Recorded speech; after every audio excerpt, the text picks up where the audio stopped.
এখন এনারা বলছেন আমাদের সময় লাগছে, আরও ডকুমেন্টস কালেক্ট করছি, এই করছি ওই করছি। আনডাউটেডলি অনেক বেশি সময় লাগছে, এটা অস্বীকার করার কোনো জায়গা নেই। এই মুহূর্তে এতখানি রেলিভেন্ট ইস্যুস, এত মানে সমস্ত জিনিসটা এখানে মানুষের ভবিষ্যৎ ইনভলভ, সেখানে আমার মনে হয় আরও স্পিডিলি আরও এক্সপিডিয়েটলি করা উচিত। ইনভেস্টিগেশনটা যদি এত স্লো হতে থাকে, ইনভেস্টিগেশন যদি এত সময় সাপেক্ষ হতে থাকে, আলটিমেটলি কোনো না কোনো দিন তো আপনাকে ট্রায়াল কমপ্লিট করে একটা কনভিকশনের জায়গায় তো আসতে হবে, তো কোর্ট করবি। এই যে নিয়োগ দুর্নীতি মামলা, যে নিয়োগ দুর্নীতি মামলাটি প্রাতিষ্ঠানিক দুর্নীতি, এত বড় একটা দুর্নীতি, 26,000 ইতিমধ্যেই বাতিল, প্রাইমারিও একেবারে তার পিছনেই হাঁটছে বলা যেতে পারে। আপনিও একেবারে এই মামলার সাথে যুক্ত ছিলেন, বাক কমিটির মেম্বার আপনি। একের পর এক নিয়োগ দুর্নীতির মাথারা জামিন পেয়ে যাচ্ছেন। শুধুমাত্র পার্থ চট্টোপাধ্যায় তিনি একমাত্র জামিন পাননি, এতদিন পর্যন্ত জানা ছিল শুধুমাত্র একটি ব্যক্তি, তিনিও জামিন পেয়ে গেলেন সিবিআই এর যে মামলা সেই মামলায়। কি বলবেন তাহলে? সবাই যদি একের পর এক জামিন পেয়েছে, তাহলে দুর্নীতি কারা করেছে? শিক্ষকরা আজকে রাস্তায়। না দেখুন, এখন আমাদের যখন ইনভেস্টিগেশন হয়, তারপরে যে আমরা পরিস্থিতি দেখতে পাই, আর তারপরে যখন আর্স্টওয়াইল এডুকেশন মিনিস্টার পার্থ চ্যাটার্জিকে যখন গ্রেফতার করা হয়, দেখুন আফটারঅল ওনার 3 বছর তো অলরেডি ইমপ্রিজনমেন্ট হয়েই গেছিলো।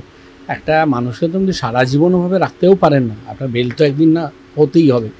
আর একটা আপনি বলতে পারেন এখন তো ট্রায়াল সব শুরু হয়নি, সেই হিসেবে বেল হচ্ছে ঠিকই। বেল মানেই তো মানে সে ফ্রি হয়ে যাচ্ছে সব চার্জের থেকে, সেরকম তো নয়। এখন আলটিমেটলি আপনি যদি বলেন যে 3 বছর থাকার পর একটা না একটা দিন আপনাকে বেল দিতেই হবে, এটা তো সারা জীবন আপনি হোল্ড করে রাখতেও পারেন না একটা মানুষকে। আচ্ছা, এত বছর ধরে তো মামলা চলছে, সিবিআই তদন্তের উপর এবার তাহলে সেই প্রশ্নটা থেকে যাচ্ছে। ট্রায়াল শুরু হয়নি এখনো, রাজ্য সরকারের অনুমতি এখনো নেই।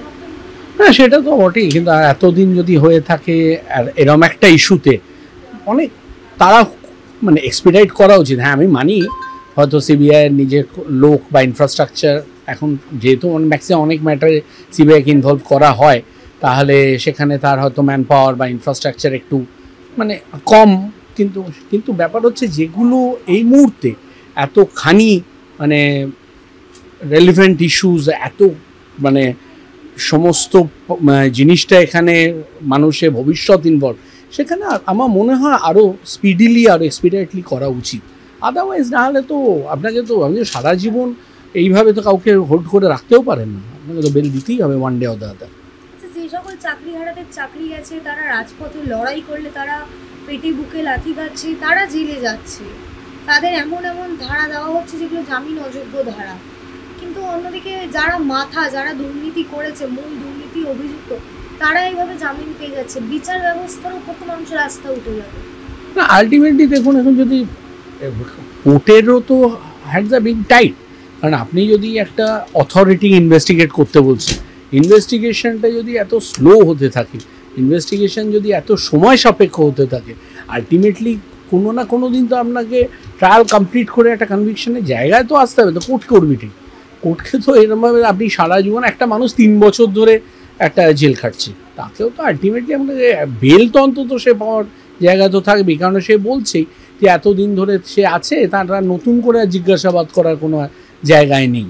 এই পয়েন্ট তো তারা নিচ্ছেই, মানে যারা বেল নেওয়ার জন্যে যারা অ্যাডভোকেটরা এগোচ্ছেন, তো সেটা কিছুটা কারেক্ট তো বটেই, এটা তো অস্বীকার করার জায়গা নেই। কারণ আপনি 3 বছর ট্রায়াল শুরু করতে পারছেন না, এরকম যদি চলতে থাকে তো বেল তো হবেই। আচ্ছা, প্রমাণ যদি সেই অর্থে না পেত, তাহলে যে তাকে গ্রেফতার করা হয়েছে সেই গ্রেফতারই বা কেন করা হলো? এবং যদি প্রমাণ থাকে তাহলে ট্রায়ালই বা শুরু হলো না? না, প্রাইমা ফেসি হয়তো তার বিরুদ্ধে প্রমাণ আছে বলে তাকে গ্রেফতার হচ্ছে, কিন্তু একটা জায়গায় তো আসতে হবে, ট্রায়াল শুরু হয়ে একটা জায়গায় তো পৌঁছতে হবে। শুধু প্রাইমা ফেসি এভিডেন্সের উপর তো সবটা হতে পারে না। ট্রায়াল কেন শুরু হলো না স্যার? এই প্রশ্নও তো উঠছে বিভিন্ন ক্ষেত্রে। এখন এনারা বলছেন আমাদের সময় লাগছে, আরও ডকুমেন্টস কালেক্ট করছি, এই করছি ওই করছি। আনডাউটেডলি অনেক বেশি সময় লাগছে, এটা অস্বীকার করার কোনো জায়গা নেই। কারণ আলটিমেটলি যদি এরম পরিস্থিতিতে, যখন ধরুন আমাকে রিপোর্ট করতে বলা হলো, যখন আমরা ইনভেস্টিগেশন করে আমাদের কী বললো, 2 মাসের মধ্যে তোমরা রিপোর্ট দাও। খুব ভালো কথা, সে তো বলছে না তুমি 2 বছরের মধ্যে রিপোর্ট দাও। 2 মাসের মধ্যে রিপোর্ট করতে বলা হলো, আমরা বললাম আরও 1 মাস লাগবে, ঠিক আছে ফাইন। আমরা তো রিপোর্ট করছি, আমরা তো জানিয়ে দিচ্ছি দিস আর দ্য অ্যালিগেশন, আর এইগুলো প্রুভড, যেগুলো দেখা যাচ্ছে এই লোকগুলো এইভাবে অ্যাপয়েন্টেড হয়েছে, আমরা তো রিপোর্ট করছি। কিন্তু আমি যদি এটা নিয়ে এখন 3 বছর কাটাতে থাকি তো এইরকমই চলবে পরিস্থিতি। কি করলে পুরো ব্যাপারটাকে সমাধান করা সম্ভব বলে আপনার মনে হয়? আপনি তো একাধিক সময় ধরে এই মামলার সাথে না, অ্যাকচুয়ালি জিনিসটা কিন্তু স্লো হয়ে যাচ্ছে, কেননা আমার যা মনে হয় ইনভেস্টিগেশন অনেক তাড়াহুড়ো, মানে তাড়াতাড়ি করা উচিত অন্তত এইরকম একটা পরিস্থিতিতে। হ্যাঁ, আমি বলছি, আমি এটা প্রথমেই যেটা বললাম, তাদের হয়তো ম্যান পাওয়ার কম থাকতে পারে, সময় লাগতে পারে, আমি সব মানছি, কিন্তু কিছু জিনিস তো তাকে একটু তো মানে আপনার আর্জেন্সি হিসেবে করতেই হবে। সব ব্যাপারটা তো আপনি মানে ফেলে রাখতে হবে, কিছু জিনিস আপনাকে এগিয়ে নিয়ে আসতে হবে, যে এটা এই পরিস্থিতিতে এখানে ভবিষ্যৎ ইনভলভ, মানে এতগুলো লোকের ভবিষ্যৎ ইনভলভ, এতগুলো লোকের ছাত্রছাত্রীর ভবিষ্যৎ ইনভলভ, এগুলো তো আপনাকে করতেই হবে। স্যার, এই যে তদন্তের ক্ষেত্রে ঠিক যতটা ধীর গতি আমরা দেখতে পাচ্ছি, একেবারেই নতুন যে পরীক্ষা হবে 1 মাস আগে অ্যাডমিট কার্ড দেওয়া হচ্ছে, এই অ্যাডমিট কার্ড নিয়ে একাধিক প্রশ্ন হচ্ছে, অযোগ্যরাও নাকি অ্যাডমিট কার্ড পেয়ে যাচ্ছে, এমন অভিযোগও আসছে বিভিন্ন ক্ষেত্রে। এখন সেটা এখনো আসলে তো আবার সাবসিকুয়েন্টলি আবার কোর্টে চ্যালেঞ্জ হবে। এখন যদি সে অযোগ্য, তো already band from the supreme court, subsequent তো যেটা আছে সেখানেও টেন্টেড ক্যান্ডিডেট, যে অ্যাটলিস্ট ডিক্লেয়ার টেন্টেড যারা, তারা তো বসতে পারবেই না বলছে। এরপরে যদি তারা পায় তাহলে ন্যাচারালি মানে আপনি বলতে পারেন it's a contempt of the কোর্টই বলা যায়, আর না তাহলে আবার রিচ্যালেঞ্জড হবে আবার। এখানে তার নতুন করে মানে তাদের বসার তো কোনো যোগ্যতাই থাকছে না। যে 1 মাস আগে অ্যাডমিট কার্ড দেওয়া হচ্ছে, এই অতি তৎপরতা, এই বিষয়টাকে কিভাবে দেখছেন? এখন একটা জিনিস হতে পারে যদি ভাবে যে যেহেতু এখন আমাদের তো আর নতুন করে কিছু করার নেই, কারণ আর ডিসেম্বরও সামনাসামনি আছে, আলটিমেটলি সেই হিসেবে যদি করে আপনার তাড়াহুড়ো একটা জিনিস, আর এবার যদি তার মধ্যে অন্যান্য যেটা যে লোককে নেওয়ার কথা নয় সেরকম যদি লোক আসে, সেটা তো অবভিয়াসলি অ্যাবসলিউটলি ব্যাড। পুনরায় পরীক্ষা হলে যদি পুনরায় দুর্নীতি হয়, আচ্ছা তাহলে ঢুকে গেছে তো, হ্যাঁ ন্যাচারালি তাহলে আবার পুনরায় চ্যালেঞ্জ, এই চলবে। শিক্ষা কাঠামোটা কোথায় গিয়ে দাঁড়াচ্ছে? এই যে অবস্থা, একটা পার্টিকুলার ইস্যু নিয়ে সুপ্রিম কোর্ট অবধি গিয়েও পার্টিকুলার ফিগারটা দেওয়া হলো না বলেই কিন্তু আজকে এই পরিস্থিতিটা ফেস করতে হচ্ছে। প্রত্যেকটা লোক তো অযোগ্যভাবে এখানে চাকরি পেয়েছে তো হতে পারে না, 26,000 লোক 26,000ই ঘুষ দিয়ে চাকরি পেয়েছে, এটা তো হতে পারে না। কিন্তু আলটিমেটলি যেহেতু এই পার্টিকুলার ফিগারটা এলো না, কোর্টও আলটিমেটলি এই রাস্তায় চলে গেল। সেদিনও যদি এই ফিগারটা বলা হতো, অন্তত কিছু লোক তো বাঁচত। সেই ফিগারটা এলো না বলেই আজকে এই পরিস্থিতি চলছে, এবং অবভিয়াসলি বোঝা যাচ্ছে ফিগারটা অনেক হায়ার, এই জন্যই এই ফিগারটা বলা যাচ্ছে না। যদি আমি 26,000 মধ্যে 6 6.5 ক্যান্ডিডেট যেটা বলা হচ্ছে যে ডিক্লেয়ার টেন্টেড, তো সেই তো অবধি আমি ডিক্লেয়ারই করছি, মানে আপনি কি ভাবুন যে একটা পাবলিক অ্যাপয়েন্টমেন্টে সেখানে 6,500 টাকা আমি বলছি আমি মানে ঘুষ খেয়ে দিয়েছি, এই তো মানে দাঁড়ায়, বা অবৈধভাবে দিয়েছি, এই তো মানে দাঁড়ায়। কিন্তু সেই অবধিও হলো, কিন্তু তারপরে যদি পার্টিকুলার ফুল ফিগারটা বলে দেওয়া হতো, বাকি মানুষগুলো আজকে বেঁচে যেত, এই পরিস্থিতি আসতো না। আচ্ছা, এই যে এসএসসির ক্ষেত্রে আমরা দেখতে পেলাম যে সেগ্রিগেশন তারা করলো নাই বলা যেতে পারে, প্রাইমারিও তো ঠিক একই পথেই যাচ্ছে। হ্যাঁ, তো যদি এইরকমই হতে থাকে, যদি সেগ্রিগেশন না হয় পার্টিকুলার, আমি অবৈধটা তো আপনাকে ফিগার করতে হবে যে আমরা মোটামুটি এই লক্ষ্য 2-5টায় পাশ হতে পারে, কিন্তু সেটাও হওয়া উচিত নয়। কিন্তু যদি আপনি না দেন তো আপনি তো সেই দিকেই বিপদ রাখছেন আলটিমেটলি। প্রাইমারির ক্ষেত্রে যে প্রশ্নটা এখন উঠে আসছে যে এসএসসিতে আমরা অবৈধ প্যানেল দেখেছিলাম, কিন্তু প্রাইমারির ক্ষেত্রে সেটা একটি হিউজ বলা যেতে পারে, একটা দুটো নয়, একেবারে 17টা অবৈধ প্যানেল, এমনটাই কিন্তু জানা যাচ্ছে। কি বলবেন? আপনিও তো এই প্রাইমারির মামলা করেছেন, বাক কমিটির মেম্বার ছিলেন, আপনারাও তদন্ত না বাক কমিটি মেম্বার হিসেবে আমরা প্রাইমারিতে অবশ্য তদন্ত করিনি, ঠিক কথাই, কিন্তু আপনার পরিস্থিতিতে যেভাবে দেখা গেছে, এবং বাক কমিটিতে যখন আমরা দেখেছি প্রত্যেকটা দুর্নীতির পন্থাটা একই ছিল।